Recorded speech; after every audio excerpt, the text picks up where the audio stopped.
Sejatinya, selingkuh bukan cinta. Selingkuh hanyalah pertemuan dua orang yang sama-sama tidak tahu diri. Seperti dua ulat bulu jantan dan betina yang sama-sama gatal. Gatal yang bukan sekadar rasa. Gatal itu bukan di kulit, tapi di hati.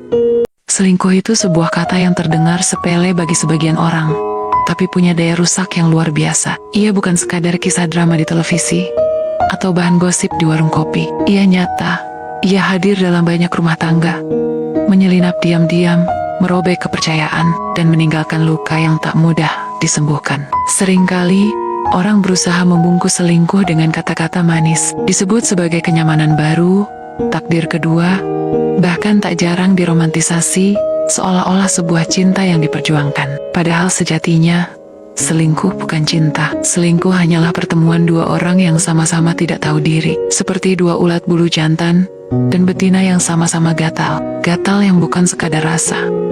Gatal itu bukan di kulit, tapi di hati.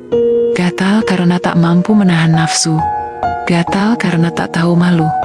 Gatal karena merasa berhak memiliki cinta yang jelas bukan miliknya. Ada yang beralasan, aku tidak lagi bahagia di rumah. Ada yang berdalih, pasanganku sudah berubah. Ada pula yang menyalahkan keadaan, menyebut hubungannya sebagai cinta yang tak bisa dicegah. Namun, mari kita jujur, kalau benar cinta, ia tidak akan menyakiti. Kalau benar cinta, ia tidak akan membuat seseorang berbohong setiap hari. Kalau benar cinta, ia tidak akan lahir dari pengkhianatan. Cinta tak pernah lahir dari luka.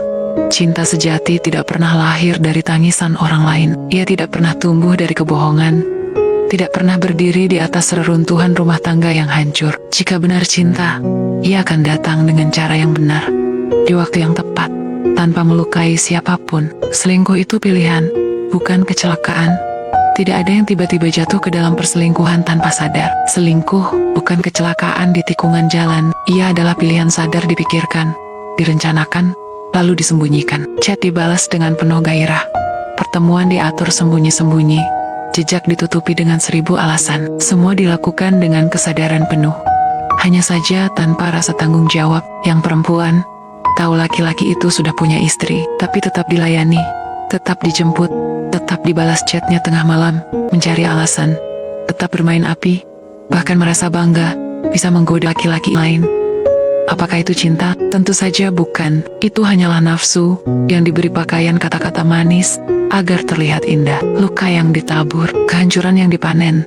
Setiap perselingkuhan tidak hanya melibatkan dua orang. Ada orang ketiga, keempat, bahkan lebih banyak lagi yang terluka. Ada suami yang dikhianati. Ada anak-anak yang kehilangan pegangan, merasakan dinginnya rumah yang dulu hangat. Ada keluarga besar yang ikut menanggung malu. Jangan bangga jadi pelakor. Ada yang merasa bangga karena bisa merebut pasangan orang lain. Ada yang merasa hebat karena bisa menaklukkan. Padahal, apa yang sesungguhnya direbut, itu bukan cinta sejati. Itu hanya sisa dari orang yang sedang bosan. Dan bagi yang berselingkuh, jangan pernah merasa lebih hebat. Karena yang kamu lukai, bukan hanya pasanganmu, tapi juga harga dirimu sendiri. Setiap kali berbohong, setiap kali mengkhianati, sesungguhnya kamu sedang merobek kehormatanmu sendiri.